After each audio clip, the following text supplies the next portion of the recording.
Hello mechanic दोस्तों, मैं फिर से एक न्यू वीडियो में आपका बहुत बहुत स्वागत करता हूं। हीरो की पावर स्टार्ट प्रोग्रामेटेड एफआई बाइक है और ये इसका थ्रोटल बॉडी है, तो इससे क्लियरली आपको समझ आ गया होगा ये बाइक भी S6 की है। सबसे पहले आज की वीडियो में इसका ECM और इसके सेंसर एक्चुएटर के बारे में बात करने वाले हैं। तो ये रहा इसका ECU engine control unit, electronic control unit भी अपनी अपनी भाषा में इसको बोल सकते हैं। कोई इसको इलेक्ट्रॉनिक कंट्रोल यूनिट भी बोल देता है, कोई इंजन कंट्रोल यूनिट भी बोल देता है। तो बने रहिएगा वीडियो में, एक एक स्टेप आपको क्लियर बताते चलते हैं।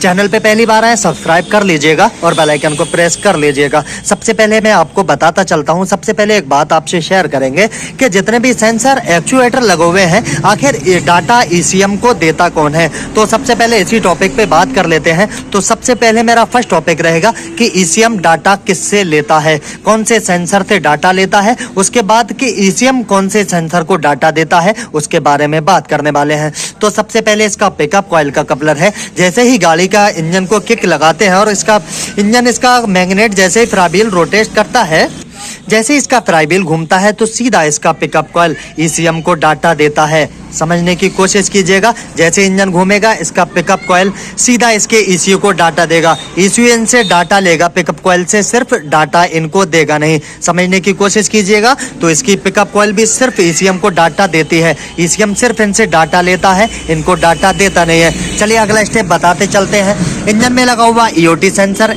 इंजन ऑयल टेम्परेचर सेंसर, जैसे ही ये भी इसको सिर्फ ECU को डाटा देता है, इनसे ECU सिर्फ डाटा लेता है, इनको डाटा देता नहीं है। जब भी गाड़ी का टेम्परेचर, ऑयल कितना गर्म है, ठंडा है, गाड़ी कब कोल्ड स्टार्ट है, ठंडी पड़ी है, गर्म है, इसका EOT सेंसर इसको सिर्फ इसके ECU को सिग्नल देगा।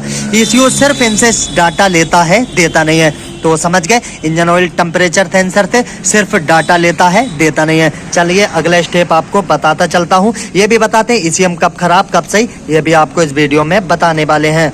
तो मैकेनिक दोस्तों, ये आपका इसका ऑक्सीजन सेंसर लगा हुआ है। ECU सिर्फ इनसे डाटा लेता है, इससे डाटा लेता है, इसको डाटा देता नहीं है। जब भी गाड़ी में किस तरीके से पेट्रोल खा रही है, किस तरीके से यहाँ पे इसका मॉइस्चर आ रहा है, पेट्रोल जलने के बाद किस तरीके से डस्ट आ रहा है, ये सीधा ECM को सिग्नल देता है। तो मैंने आपको बताया कि ECU सिर्फ इनसे डाटा लेता है, देता नहीं है। तो इसके बारे में समझ गए। चलिए अगले स्टेप में आपको बताता चलता हूँ। इसके फ्यूल टैंक के नीचे लगा हुआ है बैक एंगल सेंसर। ये रहा इसका वायर। अभी मैंने टंकी को ओपन नहीं किया है, फुल वीडियो इसके बारे में मैंने बता रखा है, लिंक उसका डिस्क्रिप्शन में जाके देख लेना, मिल जाएगा।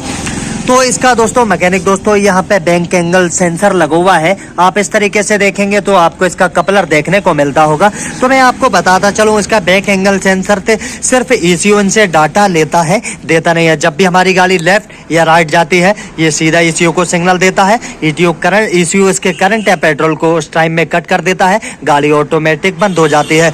तो इसका बैक एंगल सेंसर सिर्फ इसको ECU इनसे डाटा लेता है, देता नहीं है। अब यहाँ पे इसका बर्ज वाल है।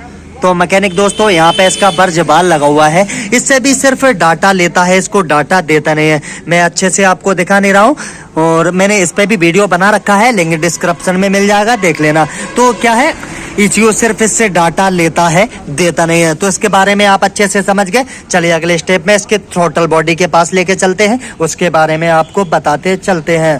तो मैकेनिक दोस्तों, मैं इसकी थ्रोटल बॉडी की तरफ आ गया हूँ। इसके अंदर टोटल 3 सेंसर मिलेंगे आपको देखने के लिए, IAT सेंसर, मैप सेंसर और TPS सेंसर। तो मैं आपको बता दूं, इसके कपलर जो लगे हुए हैं सिर्फ ये ECU को डाटा देते हैं, ECU इनको कोई डाटा नहीं देता है। ECU सिर्फ और सिर्फ इनसे डाटा लेता है, इनको डाटा देता नहीं है। समझने की कोशिश कीजिएगा, सिर्फ ECU इनसे डाटा लेता है, इनको डाटा अपना देता नहीं है। तो ये चीज समझ गए। अब इस टॉपिक पे बात करेंगे कि ECU डाटा देता किसको है, चलिए उसके बारे में बात करते चलते हैं। तो मैकेनिक दोस्तों, मैं आपको बताता चलूं, इसका इंजेक्टर, तो इसका जो इंजेक्टर है इसको ECU सिग्नल देता है कि पेट्रोल कब कितना देना है। इसका ECU को इसके इंजेक्टर को इसका ECU सिग्नल देगा कब कितना पेट्रोल देना है, क्या करना है। तो इसके इंजेक्टर को जो है इसका ECU मेंटेन करके रखता है। अगले स्टेप में इसका ST कॉइल। तो दोस्तों मैं आपको बताता चलूँ, ST कॉइल को भी सिग्नल ECU देता है। ECU सिर्फ इसको डाटा देता है, इससे डाटा लेता नहीं है। जैसे इंजेक्टर को सिर्फ डाटा देता है, उससे डाटा लेता नहीं है, ऐसा ही इसका ST कॉइल, इससे सिर्फ इसको डाटा देता है, इससे डाटा देता नहीं है। अगले स्टेप में बात करते हैं इसका 3 फेस फ्यूल पंप। तो मैकेनिक दोस्तों मैं आपको बताता चलूं, इसके जो हमारा 3 फेज का पंप है इसको ECU डाटा देता है, इससे डाटा लेता नहीं है। तो समझ गए इसके बारे में आप अच्छे से। चलिए जब आपका, अब ये आपको बताते चलते हैं, जब भी आपकी गाड़ी का ECM फेलियर रहेगा, ECM खराब रहेगा, तब आपको क्या क्या प्रॉब्लम का सामना करना होगा तो मैं आपको बताता चलता हूँ। अभी मैं चाबी स्विच को ऑन कर लेता हूँ। तो मैकेनिक दोस्तों इसकी चाबी स्विच को ऑन किया है, इसका चेक इंजन लाइट बना रह रहा है, हॉर्न वगैरह सारी चीजें काम कर रहे हैं। अब समझने की कोशिश कीजिएगा, जब भी आपका इसका ECM खराब रहेगा, इसका चेक इंजन लाइट बिल्कुल भी जलेगा नहीं और आपको मीटर में चेक इंजन लाइट देखने को मिलेगा ही नहीं। जब भी आपका ECM खराब रहेगा, चेक इंजन लाइट बिल्कुल भी नहीं जलेगा। जब भी ECM खराब रहेगा, इसके 3 फेज 3 वायर में 2.5 वोल्ट का करंट आपको देखने को नहीं मिलेगा। जब भी आपका ECM खराब रहा, इसके 2 वायर में 4-4 वोल्ट का करंट आता है। जब भी ECM खराब रहेगा, इसमें करंट आपको देखने को नहीं मिलेगा जब आपका ECM खराब रहेगा। तो इसके कपलर को मैं लगा देता हूं, अगला स्टेप आपको बताता चलता हूं। अब उसके लिए चाबी स्विच को ऑन कर रखे हैं, इसके कपलर को बाहर निकाल लेते हैं। कपलर को बाहर निकाल दिए हैं, चाबी स्विच ऑन कर लिए हैं। यहाँ से चेक इंजन लाइट तुरंत चला गया है, हॉर्न वगैरह सारी चीजें काम करेंगी। अगर आपको दिखाना चाहूँ प्रूफ के तौर पे, इसका सेल्फ भी काम करेगा।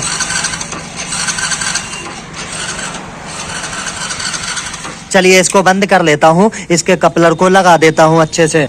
कपलर को लगा दिए हैं। अगर गाड़ी आपकी i3s रहेगी तो मीटर में i3s की लाइट देखने को नहीं मिलेगी। जब भी ECM खराब रहेगा, चेक इंजन लाइट देखने को नहीं मिलेगी। जब भी ECM खराब रहा, अगर गाड़ी i3s की है तो उस टाइम में आपका सेल्फ भी नहीं चलेगा।